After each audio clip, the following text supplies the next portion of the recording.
দেখেন আমার মা কোরআনের সামনে বেপরদা হয়ে আসছিল দেখে আমার মা কান্না করতেছে কোরআনের সামনে। মা তুমি কোরআনের সামনে কসম খায় বলো যে তুমি আর বেপরদা হয়ে আসবে না।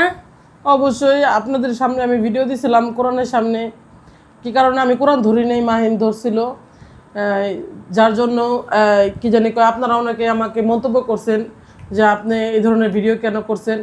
আসলে আমি হয়তো আপনাদের কাছে ক্ষমা চাইলে অবশ্যই আপনারা ক্ষমা করে দিবেন, কিন্তু আমার আল্লাহ যে ক্ষমা করবে কিনা জানি না। হয়তো আমার ভুল হয়েছে, অনেকে অনেক ধরনের মন্তব্য করতেছেন, আমার আসলে ভুল হয়ে গেছে। আবারও বলি যে ক্ষমা করে দিবেন সবাই। আর আমি আল্লাহর কাছে ক্ষমা চাইতেছি, আল্লাহ তুমি আমাকে মাফ করে দিও, তোমার কোরআনের সামনে কখনো আমি আর বেপর্দাভাবে আসবো না। আপনারাও দোয়া করে আপনারাও কি জানি আমাকে মাফ করে দিবেন। বারবারই আমি বললাম কি জানি কয় আমার আর এরকম ধরনের ভুল হবে না। ভুল তো মানুষের একবারই হয়, তাই না? কি কারণে আমি আর কোরআনের সামনে কখনো বেপর্দাভাবে আসবো না। আর আমি তো আসলে কি মাহিন মাথায় কাপড় না দিয়ে আসাটা কি ভুল হয়? হ্যাঁ মা, এটা তো তোমার গুনাহ হয়। ঠিক আছে, আপনারা সবাই আমার মাকে ক্ষমা করে দিবেন। আর আপনারা ক্ষমা করলে কি আল্লাহ কি ক্ষমা করবে? সেটাই, আপনারা হয়তো ক্ষমা করে দিবেন আমাকে, কিন্তু আল্লাহ তো আমাকে ছাড়বে না। আমার খুব এটার জন্য অনুশোচনা হইতেছে যে আমি ভুল করছি, তাই না? আমার ভুলটা হয়তো আল্লাহ ক্ষমা করবে না। থাকগা মা, তুমি কাঁদো না। অনেক ধরনের কথা বলতেছেন, আসলে এটা আমি বুঝতে ভুল করছিলাম, হয়তো আমার ভিডিওটা নেওয়াটা আসলে অপরাধ হয়েছে। যাই হোক, আপনারা অবশ্যই ক্ষমার দৃষ্টিতে দেখবেন। আর আমার এই কোরআনকে আদৌ আমাকে ক্ষমা করবে কিনা আমি এখনো ভাবে উঠতে পারতেছি না। প্লিজ আপনারা আমাকে ক্ষমা করে দেন অন্তত, প্লিজ। মা তুমি কান্না করো না। কি করবো মাইন, আমি তো ভুল করে ফেলাইছি, মানুষ আমাদের খারাপ বলতেছে। দেখেন আমার মা কান্না করতেছে, আপনারা কেন বুঝতে চাইতেছেন না? প্লিজ আপনাদের মাঝে আমি হাত জোর করে বলতেছি আমার মাকে সবাই মাফ করে দিবেন। বলেন ভুল কি মানুষের হয় না?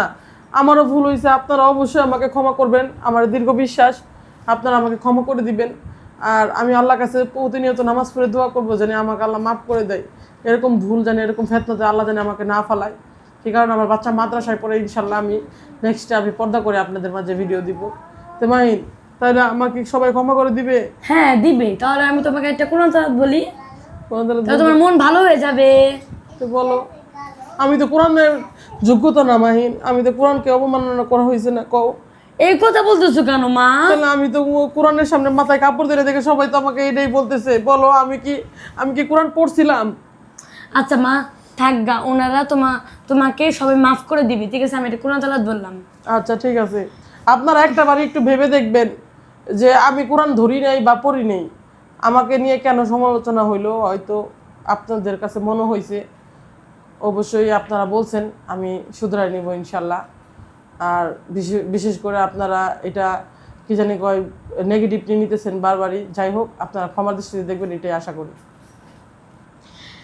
أعوذ بالله من الشيطان الرجيم بسم الله الرحمن الرحيم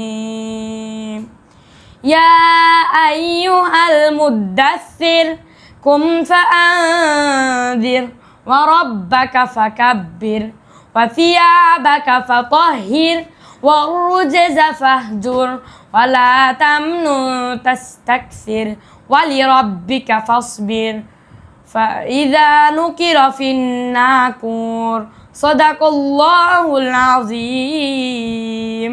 তো অবশ্যই সবাই ক্ষমা করে দিবেন ইনশাল্লাহ।